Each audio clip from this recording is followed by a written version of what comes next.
Hello, my name is Peter Parfitt. Welcome to the New Brick Workshop. Now, we've just bought a pair of really nice, pretty large pots to have plants in, and they're going to go somewhere at the front of the house. But believe it or not, they're made of plastic. They're relatively light, and I was really worried that the bottom of the pots, as they get moved around a little bit and get scuffed on the ground, it's relatively thin plastic and it might get damaged. So I thought, right, I'm going to put some sort of base on this, or stand it on a base. Now, it's all very well having a base, but as you try and move the pot around, so it might slip off. So I decided that it should be fixed to the pot. Now, the base of the pot, of course, is plastic and it's not very thick. So rather than just screwing it through from the base, I've added a bit of additional support inside, as you can see. Some bits of wood which act as giant washers. And so now the two things are mated together and that should make it reasonably strong. Now, the actual external base here is made of some teak I had left over, and here's part of it. And I cut these pieces 22.5 degrees and then formed an octagon. Now we'll have a look at how I went about making this. Now, I accept that I've really over-engineered this, but I don't mind. I had the time.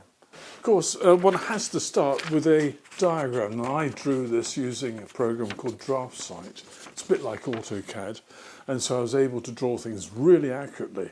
And the way I started was by preparing my stock and then using the dimensions of my stock in order to get the correct dimensions on my diagram. Now, because we're producing an 8-sided polygon, an octagon, then the angle I need to do the cuts is 22.5 degrees. So I've set my capex at 22.5 degrees, and I know my capex is really good at this sort of thing because I've done it many times before. And I then have to work out what the length across here should be so that I can then do repeat cuts. Now, in order to do my repeat cuts, I've set up a stop here with a piece of ordinary wood, and I've cut that at 22.5 degrees. And I've set it in such a way that when I've got a piece in here, push it up against there and I can do a cut. And I've measured this very carefully. So I've done one, and now all I do is turn my stock over, do the next one.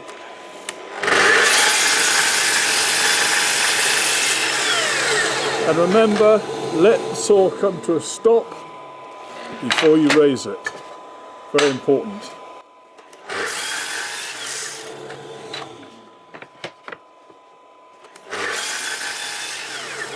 And there I have the 8 that I need for one of my supports.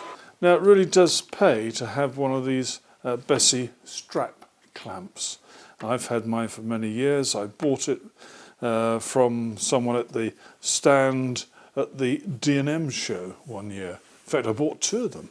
So that's all nice and tight now. Now I've got 2 cross pieces. One's going there, actually technically it's 3. One's going here, and the 2 little ones go from each side. So what I'm going to do is I'm going to cut a piece to go across here, then I'm going to offer it up and then trim it to size. So that's that bit, that's fine. And what I now need to do is cut 2 pieces, one to go across here and one across there. They seem to be fine. So I'm happy with that. If I can just hold it up now, you can probably see that's how it should finish when it's all glued together. Now, because I'm happy with this trial fit, I've marked all of these pieces so that I know where they're going to go back together.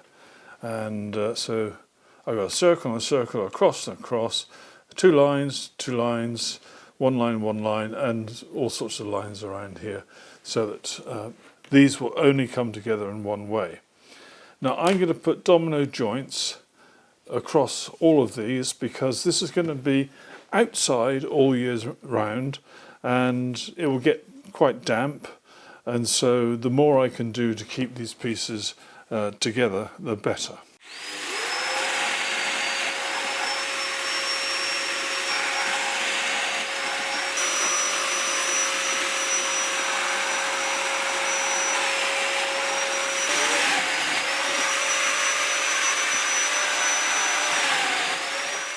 Now gluing all this up is a real challenge. The reason is that because of the domino joints, it's not going to come together very easily. So I'm going to do my best. I think I've worked out how I'm going to do it, and we'll see. I'm using this Tight Bond Ultimate wood glue, which is waterproof, and it's for exterior or interior use. Yep, that's virtually closed.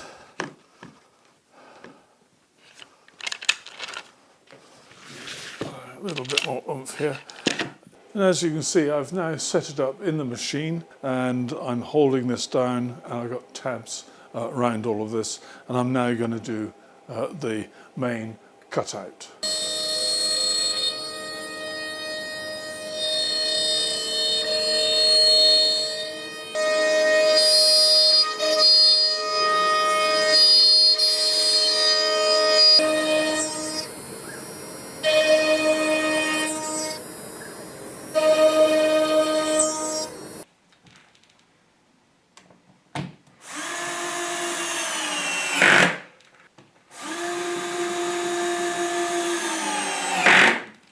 And the pieces on the inside here, I've cut 8 of them, and they formed a little circle. They could have been just ordinary individual pieces of wood with a hole in. It's a large washer. That's what I've created.